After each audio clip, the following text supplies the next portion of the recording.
So I am a huge fan of Bob Dylan, but on my first watch of A Complete Unknown, my impressions were mixed. I found stuff I liked and stuff I hated, but on a recent second watch, my experience finally leaned positive. First things first, I don't love Timothée Chalamet in this movie. I've seen Don't Look Back and No Direction Home, so I'm aware that the way Dylan talks doesn't always keep this nasal Eric Cartman-esque whining in almost every sentence. Not that his acting is bad, but sometimes it could be grating. How do you sing then? I put myself in another place. But I'm a stranger there. This sucks, man.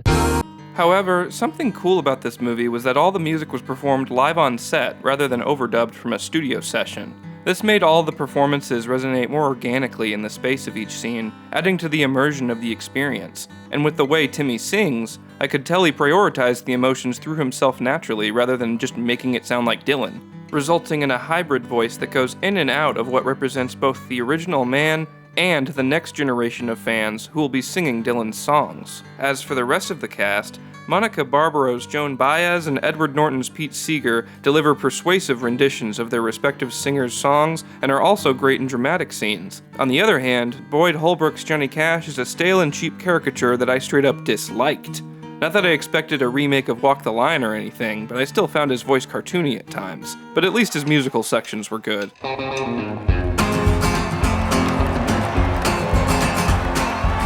And although he's a minor character, I also want to mention that Dan Fogler as Albert Grossman was fantastic casting, and I loved the comedic touch he added to his role. Yeah, let's get the master at work here, the whole laboratory. Albert. Yes, sir. I want to shoot my desk, man. Pal, what did I say to you? No desk. Of course, the film is a fictionalized account, so I didn't care about any parts that fact-checkers criticized, like that scene where Dylan plays with Seeger and a random blues musician was some solid fan fiction.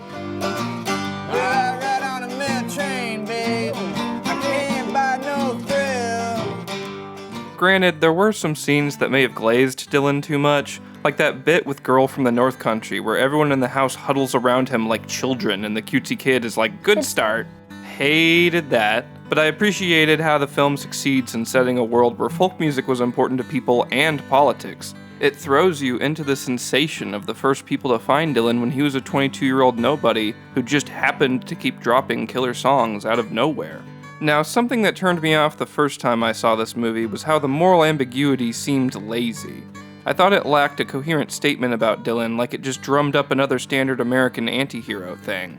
But what struck me on a second watch was how this ambiguity is actually one of its strongest aspects. See, on my first watch, I went in thinking Bob Dylan was the main character, like he was the one where our sympathies should go. On my second watch, I realized that all the people Dylan betrays in the movie also earn our sympathies. Baez, Seeger, and his girlfriend Sylvie Russo all love and invest in Dylan and expect him to reciprocate their commitment. The issue is that Dylan's creative freedom came with an oppositional attitude that rebels against his audience as much as his relationships. He even dismisses his own family when Sylvie brings them up, so we can assume this non-committal neurosis has followed him his whole life. And yet the script does a pretty good job empathizing with Dylan too.